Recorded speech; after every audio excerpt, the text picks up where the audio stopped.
Minister Jayant Patil, dignitaries at this convocation, and members of the Governing Council, Director Dr. Sushma Kulkarni and members of the faculty, recent graduates, especially recent graduates, ladies and gentlemen. First, my warm congratulations to all the graduates. It is a pleasure and privilege for me to be with you today. Thank you for giving me this opportunity to be with you, albeit virtually, at Rajarambapu Institute of Technology. We live in truly unprecedented times. Unprecedented is an overused word, but if there ever was a time in history when it applied, this is it. We are living through an unprecedented health crisis in terms of the number of countries affected and the proportion of the population affected in each country. As we all know, India was hit hard by the second wave of infection in April and May. We are staggering back to some degree of normalcy at this time, but there is continued uncertainty about future waves and how long all this will last. Unprecedented also in terms of economic crisis. A combination of lockdowns and infection have damaged the economy around the world and at home.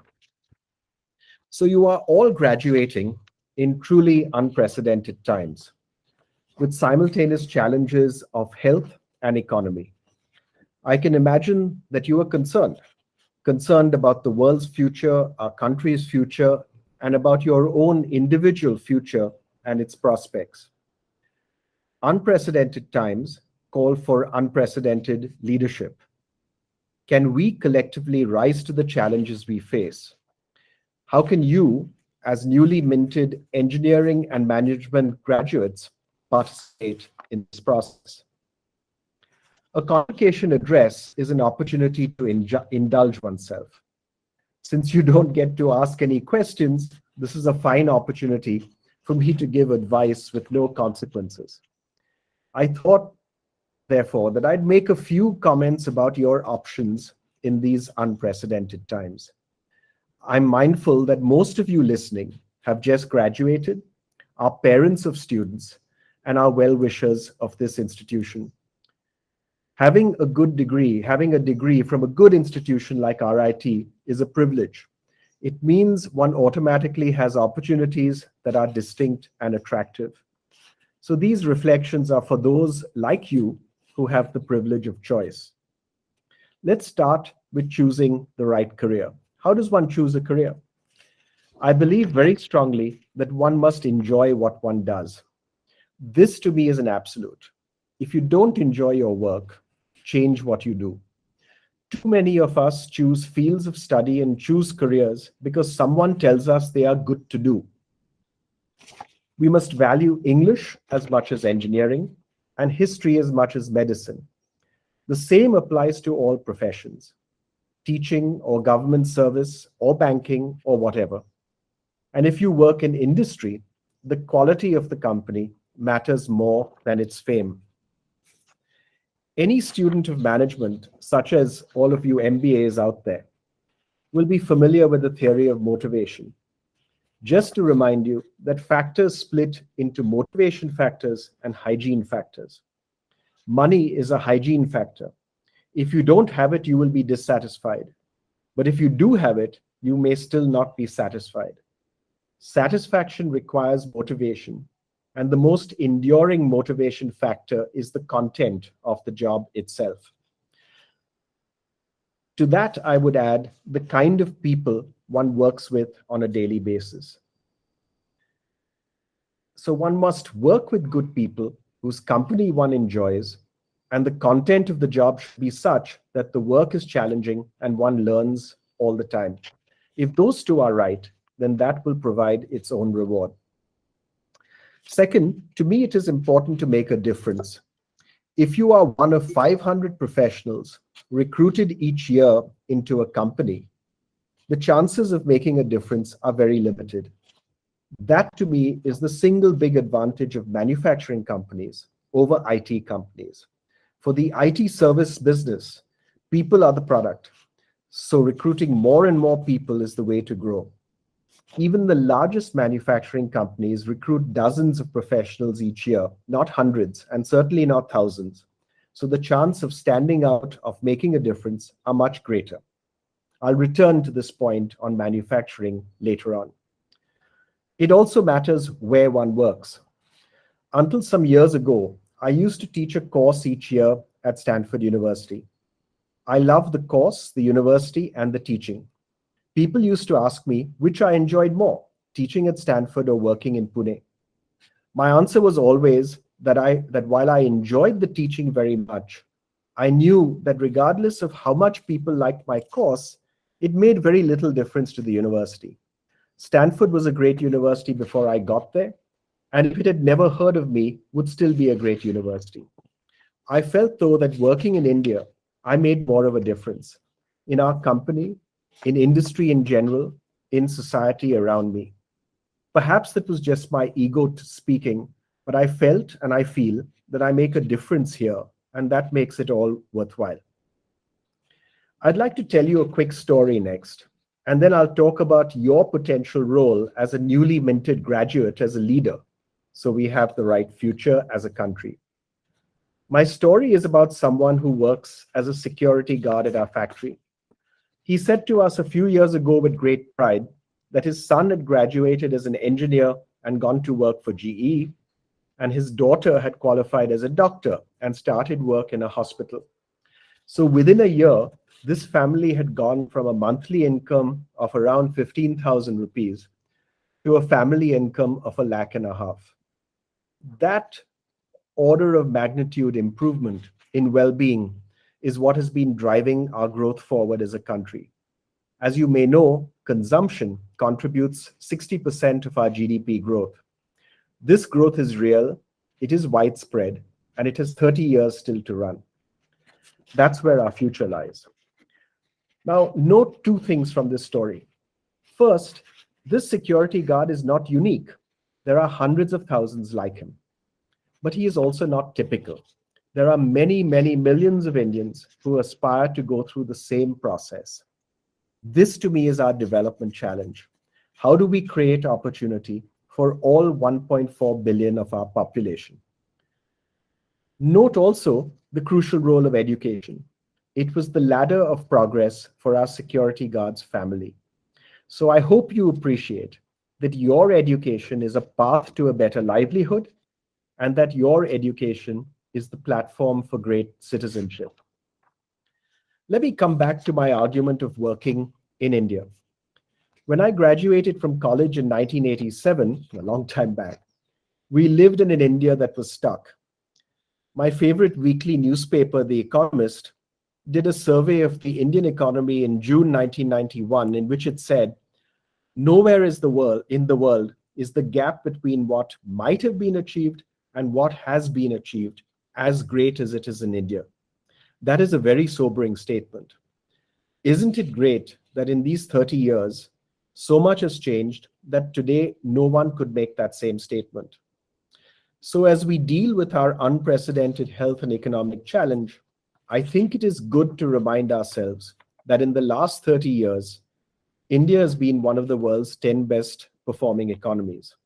Our collective task is to ensure that we will also be one of the world's 10 best performing economies in the next 30 years.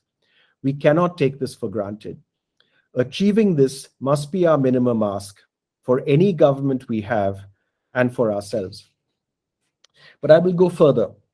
Our task is to ensure not only that we are one of the world's 10 best performing economies, but that we are the world's best performing large economy in the next 30 years.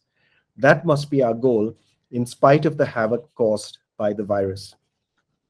Now, how can we be the world's best performing economy in the next 30 years? We have progressed substantially since 1991, but we are still in the poorest 1/3 countries of the world. We should not forget that fact. Let's compare ourselves with our aggressive northern neighbor. In 1980, both China and India had roughly the same wealth. Today, China is 5 times richer than we are. How? In the last 40 years, we have grown 5 to 6% a year, the best performance in our history. But China has grown 9% a year for these 40 years. And that difference of 3-4% in growth has made them today 5 times richer than we are. We must do the same. If we grow 9% each year, it will take us 20 years to be as rich in 20 years as China is today. That surely must be our minimum aspiration, to be as rich as China is today in 20 years' time. So we have to grow at 9% a year. Let me continue with an assertion. The strength of the Indian economy rests in private individuals and in our private sector. A comparison with China is always instructive. Whenever I have visited China, I have been struck by the role of the government there. It truly leads the economy, investing in infrastructure in a massive way, identifying new sectors for its public and private sector to invest in, building institutions for education and research. I've also been struck on visits to China how everyone says the same thing. Whether you speak to someone in the government in Beijing, an academic or a businessman, you hear the same thing, the same priorities, the same challenges, the same tasks underway. This may all sound very positive to you, but as an Indian, I find it very unnerving. Far from a scenario where someone from the government and someone from the private sector says the same thing, I am used to the difficulty of finishing any sentence that begins with the words, Indian industrialists believe that.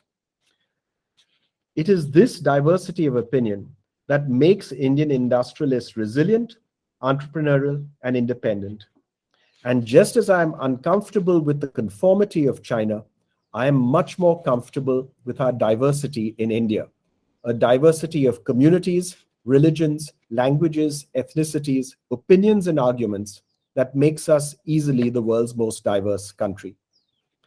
In no other country does such diversity exist. We are a vibrant and noisy democracy. I disagree with anyone who tries to make us conform to a narrower definition of what it means to be Indian. Our diversity is a huge strength, but we should not take it for granted. It must be protected, nurtured, and used. We can use our diversity to lead the world in economic progress and in cultural achievement, and in building the kind of society where people from all corners of the earth will want to live. Whose responsibility is it to provide this leadership so all this can happen? In an authoritarian country like China, it is the government and the leader of that government that everyone looks to. But in our noisy democracy, leadership is much more diffuse. There is need everywhere for people to lead.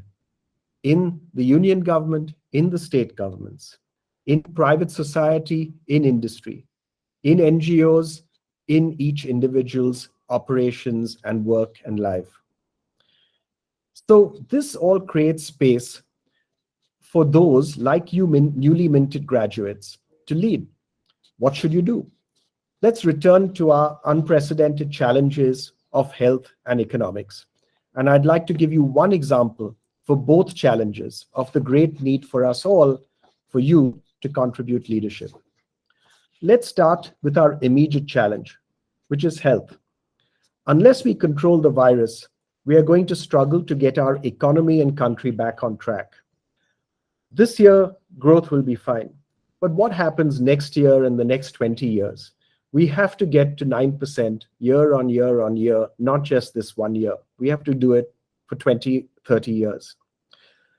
Our health outcome will determine our economic outcome. So by tackling our health challenge, we can also tackle our immediate economic challenge.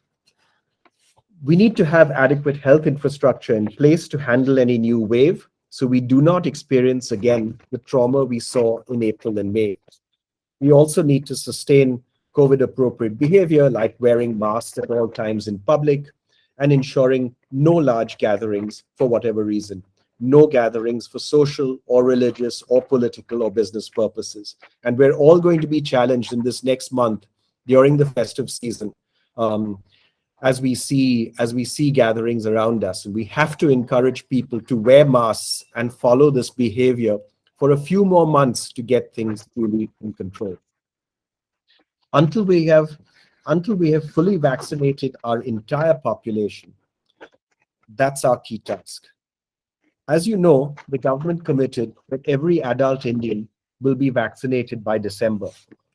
After some fumbling around for the first few months, we have begun to make excellent progress in our vaccination program, administering 140 million doses in July, 170 million in August, and 250 million in September.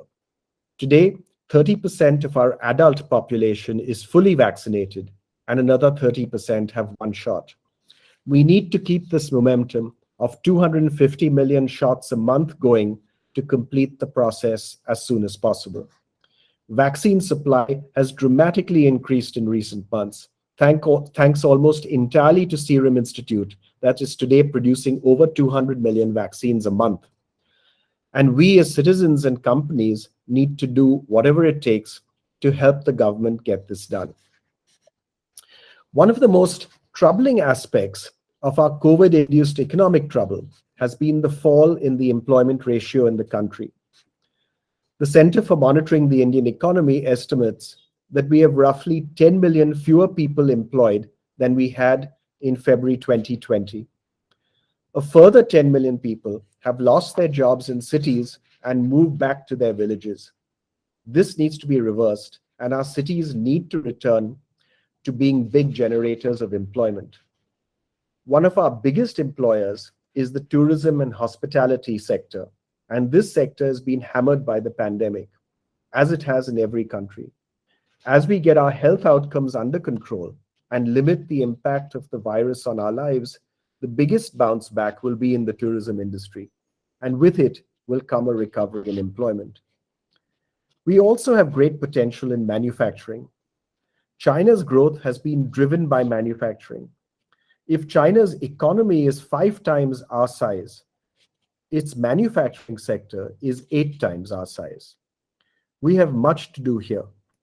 One of our biggest opportunities is our abundance of engineering and management talent, which this convocation ceremony represents. I understand over 600 BTechs, over 100 MTechs, and over 100 MBAs are graduating from RIT today.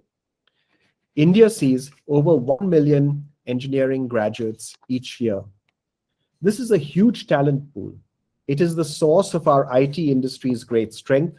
It needs to also be the source of our manufacturing industry's success. This requires that Indian industry invest much more in R&D. Indian industry today invests 0.3% of GDP in in-house R&D versus 1.5% in the world and in China. So we need to expand our investment in in-house R&D by a factor of 5. I hope the very best of you graduating today seek careers in R&D and manufacturing companies. We need you to help us build proprietary technology that we can then take around the world. I can go on, but it is time to end. As young graduates, you are ideally placed to provide the leadership to meet these challenges, addressing our immediate health crisis by helping the vaccination program move along such that we vaccinate everyone in the country, and by placing employment generation and the promotion of employment generating things like tourism and manufacturing at the center of our growth story, so that we include all 1.4 billion of our people in our progress. All this is a huge challenge, but it is precisely this point that there is so much to do, so much need everywhere, so much opportunity to contribute at work and in our community that makes for purpose in life. My congratulations again to all the graduates. I wish you a life of freedom where your diversity has full run, of doing what you love, and of being the leaders who make a difference. Thank you.